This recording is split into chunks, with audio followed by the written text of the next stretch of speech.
think it's a beautiful town. People are very warm and very approachable.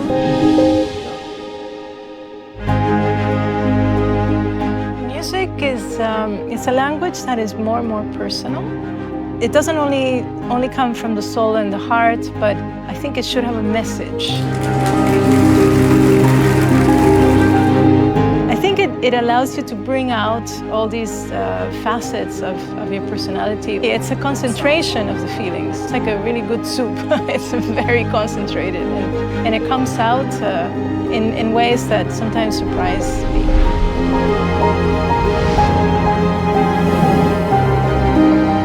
It's an audience that knows music very well from the traditions of the great artists as well of the past and of the present. And I think what we share with the Caracas audience is the excitement of actually going to a live concert and how that can be incredibly, I don't know, exciting and inspiring.